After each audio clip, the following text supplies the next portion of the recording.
What's happening, my beautiful people? My name is Dirty Mike, and today, my friends, I've got something special for you.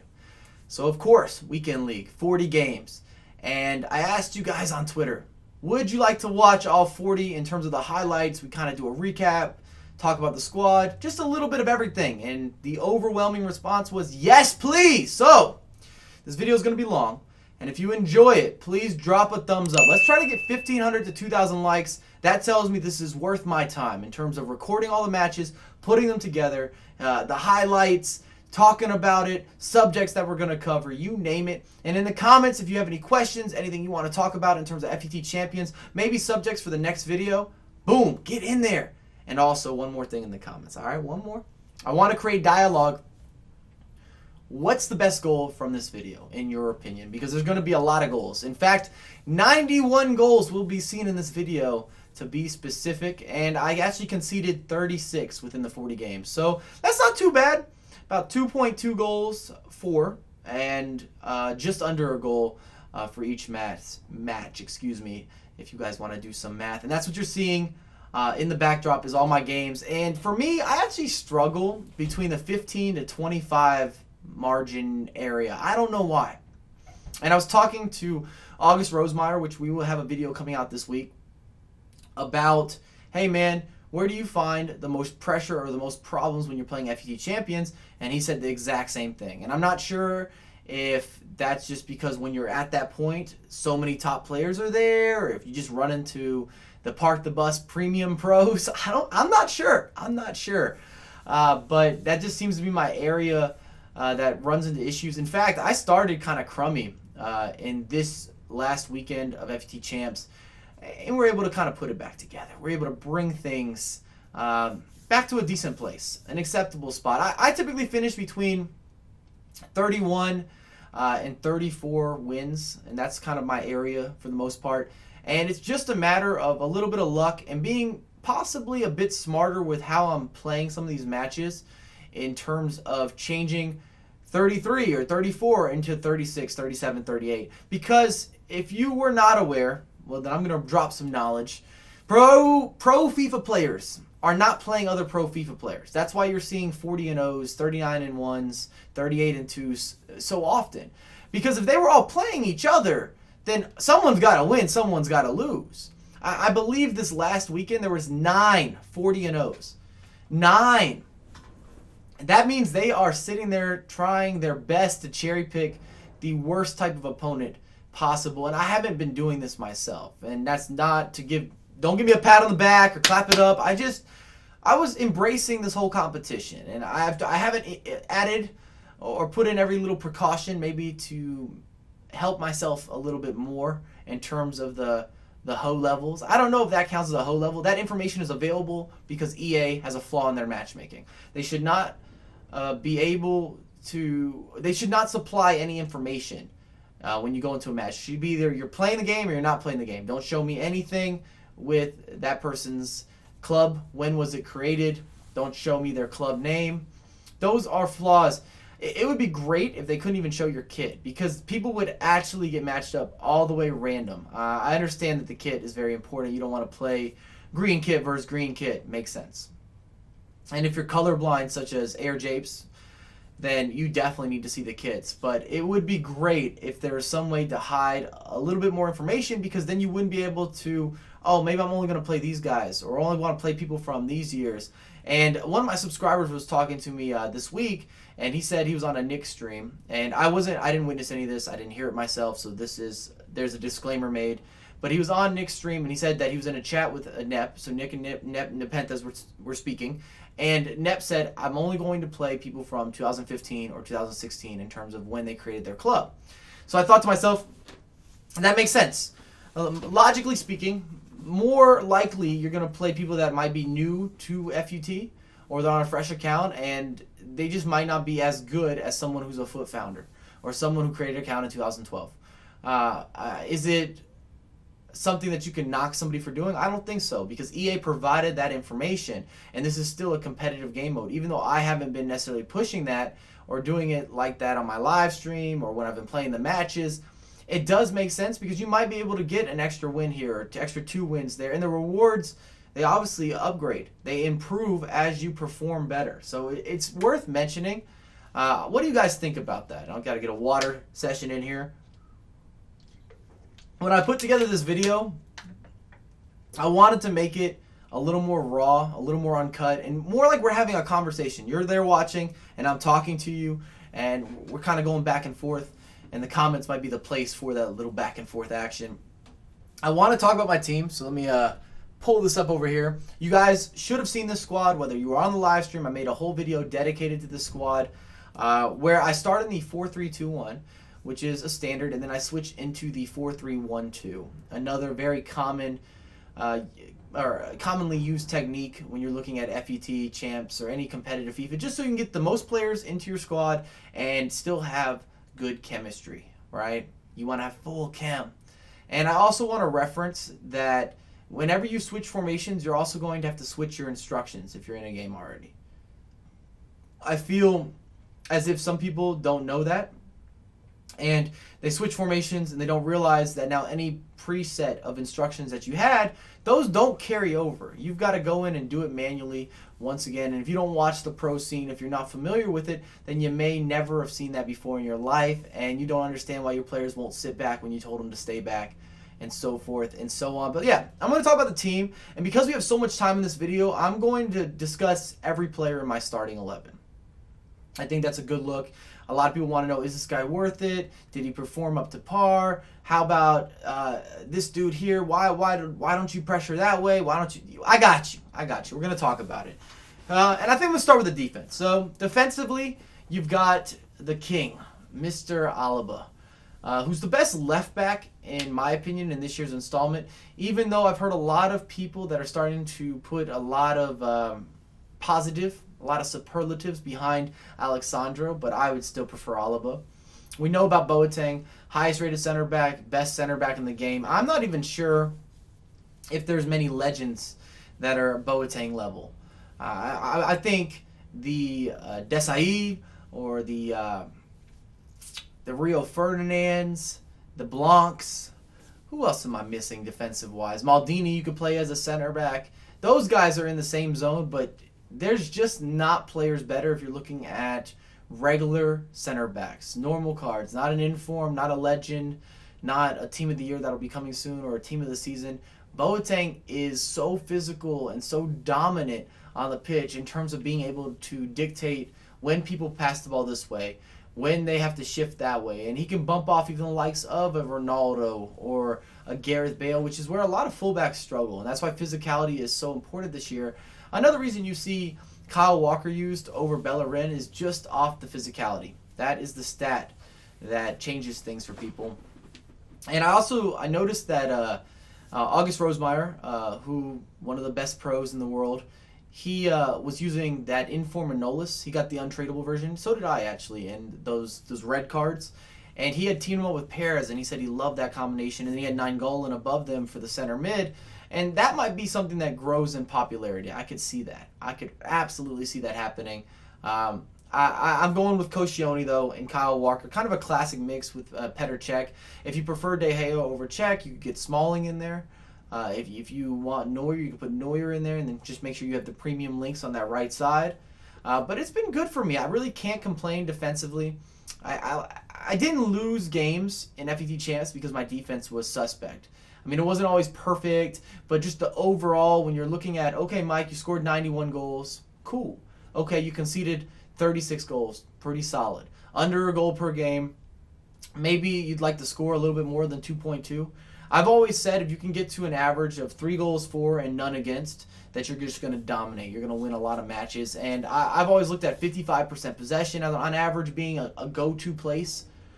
So if you got your goal difference like that, and you got your possession in this area, and then your completion percentage of passes is over 80% on average, life's going to be pretty good for you. You're not making a lot of mistakes, which means there's no way that you're not going to win a high percentage of your matches, because I don't understand who's beating you if these are your averages, unless you're just getting nervous at the wrong times. And we're going to discuss so many different facets of FUT Champions. And then in the midfield, you've seen me use Renato Sanchez and Paul Pogba a lot. Ronaldo Sanchez is the best overpowered or low-rated gold player in FIFA 17. There's not one better. You can name a few that you like. I know people back the Loic Remy's, the Musas. I'm not sure what makes you low-rated, maybe 82 and under, but Ronaldo Sanchez at a 78, he's just premium quality. In fact, people prefer Ronaldo Sanchez over so many players that are much more expensive, much more higher rated. And that's not a coincidence, and that's across the board. I see Ronaldo Sanchez used in pro events still right now. They got unlimited budget. Ronaldo Sanchez is the guy that they're going with. And that should tell you everything you need to know. He's just physical. He can score goals. His passing could be a tad bit better. But he's all over the pitch. And that's what you need when you're playing a bunch of midfielders that you got to have breakup plays. You want them to cover a lot of ground. If you have a big bankroll, I would recommend the Ruud Hullets, the Patrick Vieira, the Petites, the Paul Pogbas, the Ronaldo Sanchez, the Vidals, the Nainggolan's. These are guys that I just notice on the pitch when I'm playing against them, when I'm using them in my teams. I cannot help but make a mental note or even jot down like, this dude is killing me in the midfield. And that's important. That's something that means that he's the real deal, that he's going to make that type of difference in every single match.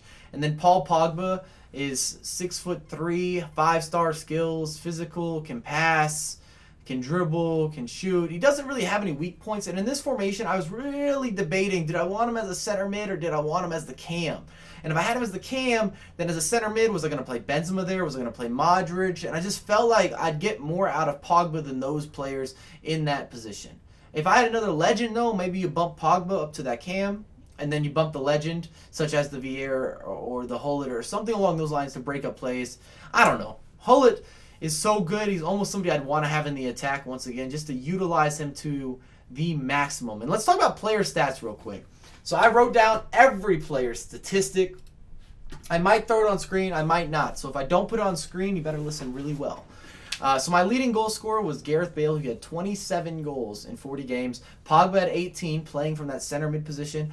Benzema had 16, Martial had 11. So these are my top four. I'll give you the top four. And if I throw it on screen, you're going to see everybody. It's about 10 people that are in the goal category and 10 that are in the assist category. And my top assist players, we had Benzema with 20 assists, Gareth Bale with 13, Martial with 13, and Petit had 6. And there's a few people that had 4, 5, 6, around that range. So it kind of tells you the value that you're able to get off those investments. Benzema with 20 assists probably going to shock some people, but he's just playing the right position in this team. He's played as a cam, and feeding Gareth Bale is not that hard, right? One through ball, and Gareth is gone, and he can always finish, whether it's breakfast, lunch, or dinner. He's just one of those guys that's going to be automatic in 1v1s. And Martial is another player that you can use anywhere on the pitch. I've seen him played as a center mid. I've seen him used as a left wing or a right wing or a striker, as you see in my team. Remember, I'm playing the 4-3-1-2 in match, okay? Playing the 4-3-1-2 in match with Gareth Bale on the left, Martial on the right. And instruction-wise, I have both of them at get in behind and press the back line. Something that I changed that a lot of people use, I preferred them not to stay central because I realized that this formation is very narrow and it's good to have some width from time to time. So when they made outside runs, I was still able to utilize those outside runs, feed them, and maybe be able to run down the wing a little bit, whether it's the cross or beat somebody off the dribble, maybe a little bit of some shielding action, and get inside the box and lay it off. You're seeing a lot of layoff goals because they're automatic. If you pass it across and there's somebody on the end of that pass across, you're going to score 9 out of 10. Every once in a while, somebody might put it wide or the keeper's awake for some kind of spectacular save. But for the general consensus, is it going to be a goal? Yeah, absolutely going to be a goal. And that's why you see him on rinse, wash, and repeat. And I don't think there's anything wrong with that, even if you're a gameplay guru. If you allow somebody to make a sweaty pass across or a tramp goal, that's a defending error. It doesn't mean you're pumped up about it, that you're excited, but it's not the same that when you're going against... You can't compare that to somebody who maybe is choosing not to attack, because that's where I start to get frustrated, and we're going to discuss the park the bus and some of the custom tactics that I see when you're playing FUT Champs. Let's continue! And I kind of feel that that's a good place that we left off, where I just finished discussing my formation and my squad. Actually, one more thing that I want to note. I often switch formations in game, even from the 4-3-1-2. If I've got a goal or two and I'm feeling comfortable in the match in terms of control, like I know that I can control the game.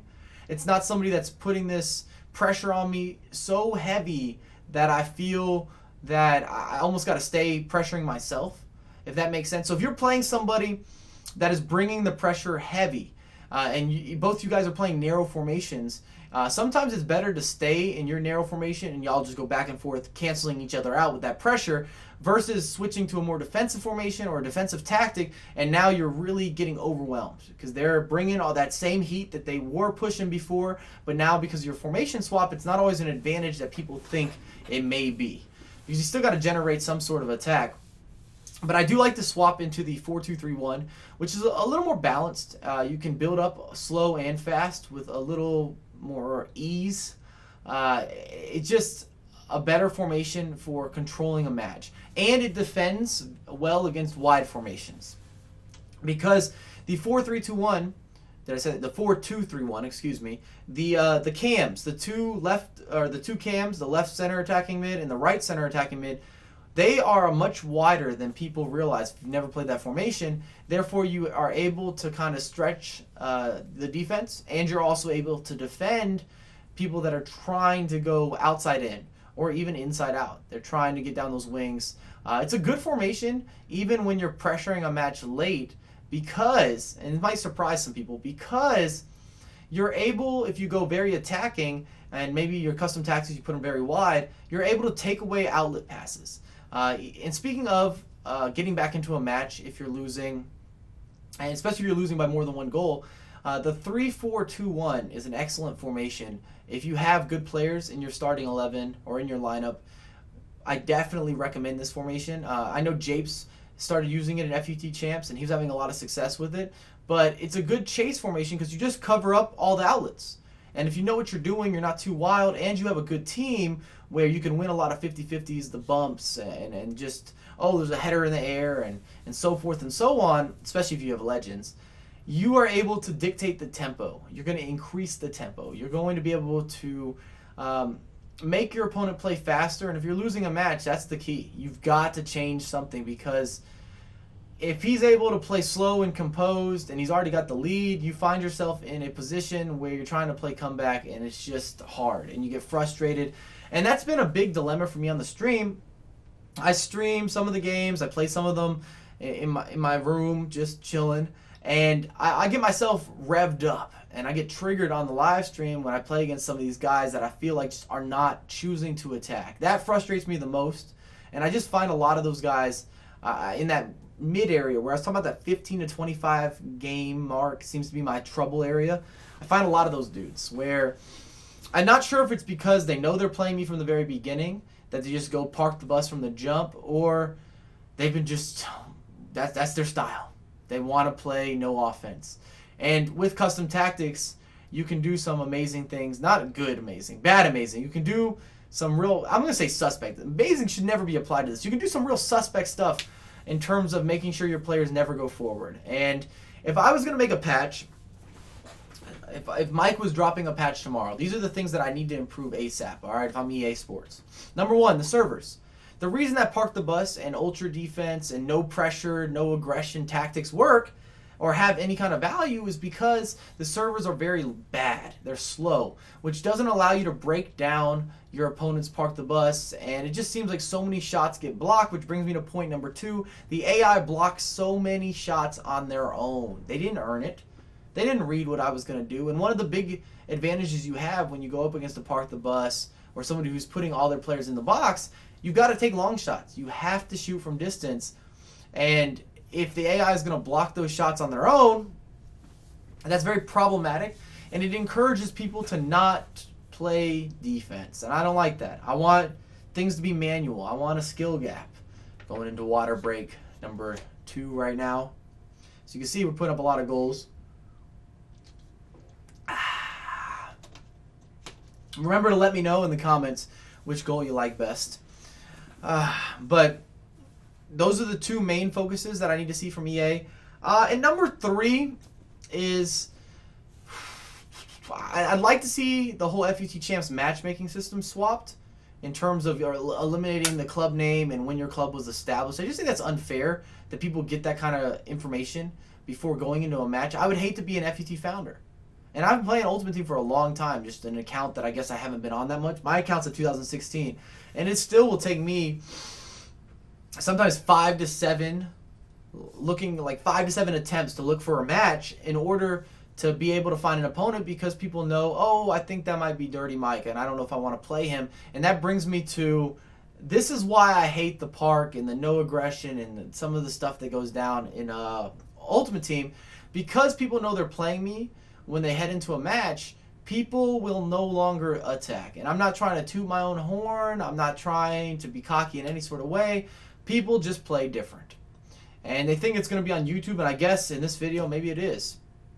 But I think a lot of people will think they're going to get a shout out or some sort of lovely exposure, and all you will get is put on a list of people I don't want to play. You'll get blocked because you ruined 20 minutes of my life. Even if I win or I lose, it's just not fun.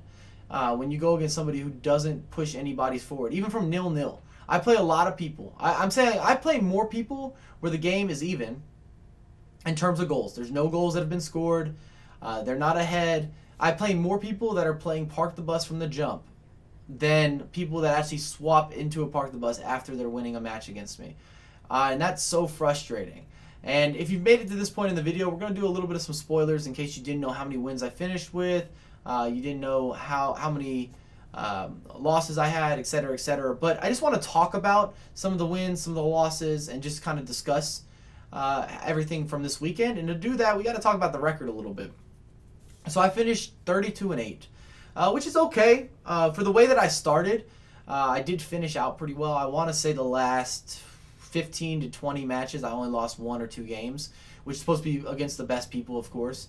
And that's where I think this whole, what is it, Glyco, what's the system that EA calls? I don't remember what they named their matchmaking system, but that's where there's definitely flaws.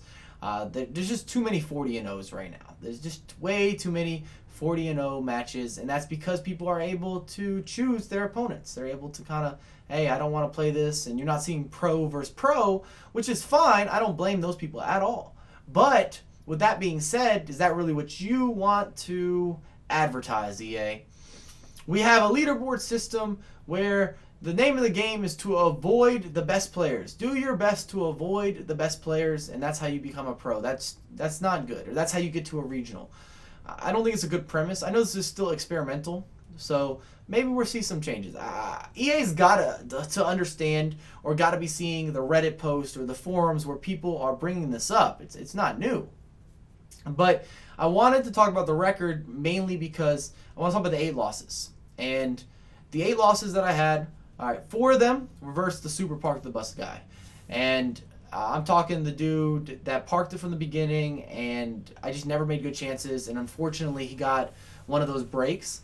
And it seems like only versus the guys that don't attack do they score a corner kick, or they score off your own corner kick on a counter. Just goals that are so suspect, the not a good look goals, the rebounds and the ugly finishes, and that just makes it even more frustrating. The bounce backs, that's the guy.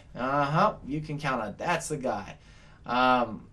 And then I had 2 losses where I don't know if I want to say blew. One of them I definitely messed up, but where I was up 2-0 and I ended up losing the game. So in one of those matches, I made a big, I'm just going to say, a no-clutch moment. I had a bunch of no-clutch moments, and it's a bad closeout for me. I was better than my opponent, in my opinion, and I just didn't make the right choices to finish out that match. Now, in the other match, I ended up losing in extra time, but I feel like I made a big error in terms of my tactical adjustments. You're going to see the game.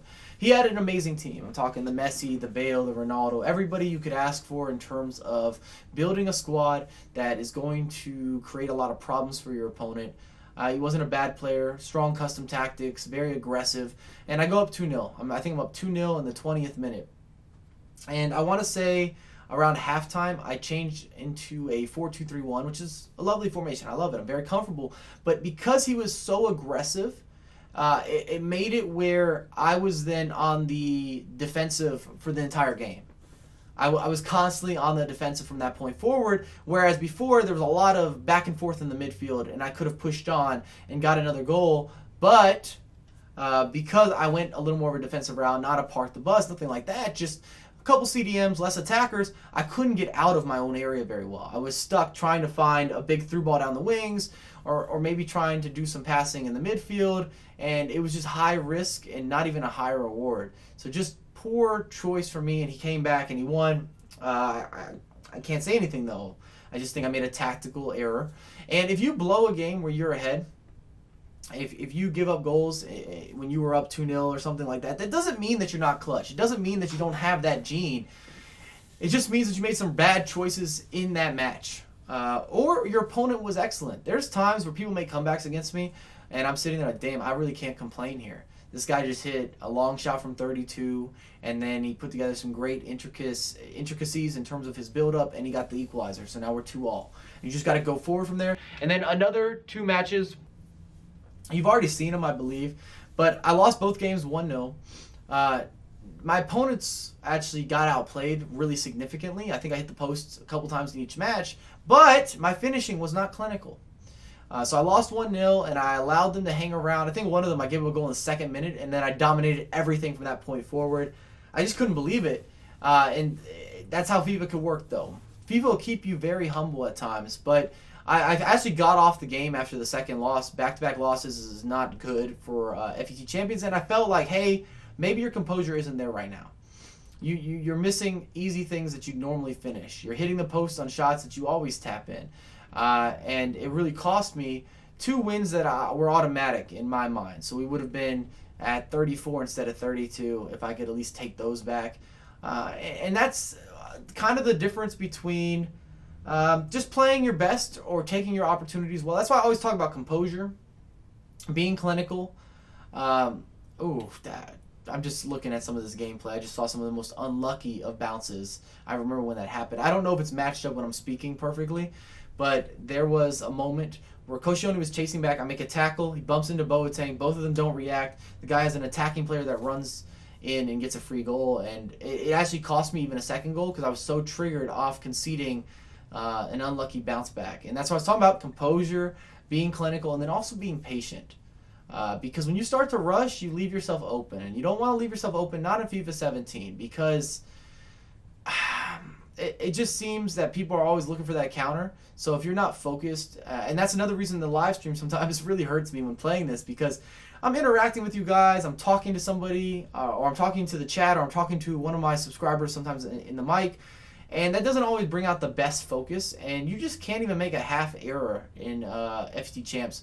I'm going to have a special video coming out, I think, tomorrow, where we're going to discuss how to win more in FIFA and just all these great different techniques. I'm just going to say a lot of great techniques that will help you be more efficient with your W's and maybe look at the game a little bit differently.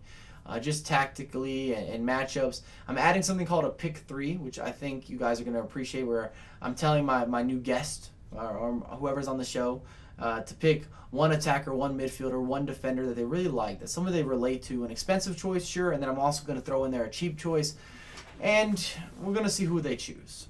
So that gives you guys at home, whether you have a big bankroll or you've been playing a lot of FIFA and you have the ability to buy whoever, you got options. And then you're also going to have, if you're on the other end of that, where you maybe only have 100K to build a team or 50K to build a team, you got options once again for players that are going to make a difference, that aren't going to cost you an arm and a leg and maybe your mom and your dad and your sister and your brother. Like, you got to wager everything up there to hopefully get some good players. But it is so strange to me where I struggle most in FUT Champs. I do feel nervous, though. Most of my nerves come in those first 5 matches, because you don't want to lose in the first 5, which you saw in this. I lost in the 2nd game, which is just downright frustrating and embarrassing for me. Do you guys feel that way yourself? Where do you struggle the most? Is it games 1 through 10? Is it 15 through 25? Is it 30 and up? Is it 25 to 35? Like, let me know. I'm curious, because when Rosemeyer agreed with me about the 15 to 25 being the struggle area for him, that was something that kind of, oh, that's quite interesting, because that's the same place that I find myself running into a lot of issues. and I didn't expect to hear him agree or to share similar stories when talking about the best parts and the worst parts of FUT Champions. Another observation that I've been able to make via playing this every single weekend is as you get in the higher tier system, so the 25 plus wins, the opponents that you go up against, they have better teams. And better teams mean they're usually going to try to attack. When you have the George Way, the Figos, the Rui Costas, the Gareth Bale, the Ronaldo, the Benzema, the Ruud Gullit, and I can just name on and on and on, players that are good attackers, why would you play super defensive?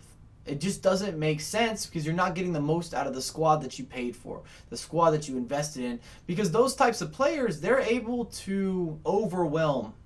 And that's the beauty of FIFA. When you can overwhelm someone, you're gonna beat them, and you're gonna beat them bad. You're gonna look dominant. You're gonna get a lot of chances to score goals. Your build-up is probably gonna be more premium because you're taking over possession in the midfield. And I just wanted to bring that up briefly. I'm looking at my notes over here. What else do we have to talk about today? But that works for me. I like people that play offense. You never get on Mike's list of people that he doesn't want to play via you beating me or playing a good offensive game. It's all about I just want to avoid as many of the park the bus or the no defending dickheads as possible. I know it's in the game. I see a lot of people protecting these guys on the internet. I don't know why. I feel like if you're protecting the park the bus player, then you must also be a park the bus player or a 5 at the back park the bus, etc., or a custom formation. That's even worse. When I go up against custom formation guys, and if you're not aware what a custom formation is, you can go in and move players around manually. And a custom formation will look sometimes such... I've played guys that are playing like a 7-3. So they have 7 defenders and 3 attackers. What am I playing at that point? I don't even feel like I'm involved in a FIFA match when the game now is doing some abnormal formation and your players don't know how to move properly. Even with your custom tactics and your formation, when you go up against somebody who's got a custom formation, I feel as if the players don't even react properly. They don't know where to run. The AI is confused. That should be eliminated from competitive tournaments. And it used to be. If you've been around the competitive world for a long time, custom tactics and custom formations were banned from all events. I cannot remember some of the old school events that allowed either of those to be included because people never used them in a way that was normal and organic. It ended up being something crazy with the formations, and then custom tactics were always abused with those custom formations. So people were like, no, we ain't doing this. Times have changed a little bit now, and I did an interview with Ivan, also known as #BorisLegend from Sweden, and there was a great point that he made, and I agreed with it heavily. If you use custom tactics at this point in FIFA, it's not going to make or break you. It can improve how you already play. It can improve the level of player that you already are. So if you're someone who's good at FIFA, then maybe custom tactics make you a little bit better. If you're someone who's great at FIFA, then maybe custom tactics make you from great to even a little better, a little more than great. I'm not sure if I want to say magnificent, amazing, incredible, fantastic. I don't know what adjective I want to use to describe where you could go. But if you're bad and use custom tactics, you might be a little better than bad. But you're still probably going to be bad because if you don't have the intangibles, you don't know how to pass, you don't know how to do some of the build-up, you're unable to defend on your own, you can't be good at this game. There is no tactic or no formation that will save you. Nah. Especially not over the course of 40 games where everybody's going to get some bad bounces from time to time. And if you're not a good player, you might run into more and more bad bounces than other people. So it's just something to take notes with, because I realize everybody wants to win and they want to win now. But if you have not been playing FIFA that long, if you have not been looking to be competitive, you've just been a casual gamer, there might be a lot of intangibles that you have to sit down and work on. And that's why I drop all these tutorials with some of the skill moves and the build-up play and how to defend. And I appreciate all the support from everyone, but I do this because I know that it takes time and there's a lot of little things that make a big difference. So you might not abuse the body feint or abuse the drag back this year, but are they valuable? Are they an asset to your gameplay? Absolutely. You might not abuse the Berba spin or abuse the teammate contain, or maybe you're not even using the right analog to switch. All right, that one you've got to understand. Please, the right analog stick can switch players. That will change so much for you in FIFA. If you're not doing that, Work on that. Please work on that. But people look at the Berba spin or they look at the roulette and say, hey, I don't think this is effective because you can't abuse it. Because you can't abuse it. But does that mean it is not effective? Or the scoop turn? No, these moves are very relevant. Especially in these tight areas where you're going to need something to maybe break down your opposition. When I look at some of the best players this year, man, they are skilling everywhere, or at least inside the box, but they mix it up. They don't have just one go-to move. And that's something I want to stress, and it's hard to add all that into your gameplay, and that's why the people that are winning events are considered the best. That's why you see a lot of the same people in first place, second place, third place. It's often just a matter of can they get to the event. It's so difficult to qualify for a FIFA Interactive World Cup or to qualify for an ESWC or World Cyber Games, which has been discontinued. Please bring it back. That used to be such a good pro event. And every once in a while, you guys will say, hey, Mike, you know, why do you say that you're a pro? Why are you able to claim that title? And let me tell you why. Because I have so many credentials that I don't talk about because I just feel like I'm putting it too far in your face. And right now I'm so focused on building good content and making stuff that I can bring out my personality and bring out the information in a very favorable way. But I've been to 3 FIFA Interactive World Cup World Finals. I've been to, I think, 3 World Cyber Games. I've been to an ESWC. I've been to 2 IESF World Finals. I've been to, what tournament am I missing here? I feel like I'm missing something still. I've been to a couple World Cyber Games, Pan American. I've been to 2 Virgin Gaming World Finals. I've placed top 8 in quite a few of these events as well. I have not ever found myself in the finals of the big world events. I would love to say I have, but it hasn't happened for me. But in terms of accomplishments and consistency, I've had all that, and I've done that. I'm not saying I won't do that now. I just haven't been as focused on who's the best player and more so focused on I want to build great content for everybody. But if you enjoyed it, please drop a thumbs up. I'm looking forward to the comments. I'll have a lot more content come for you ASAP.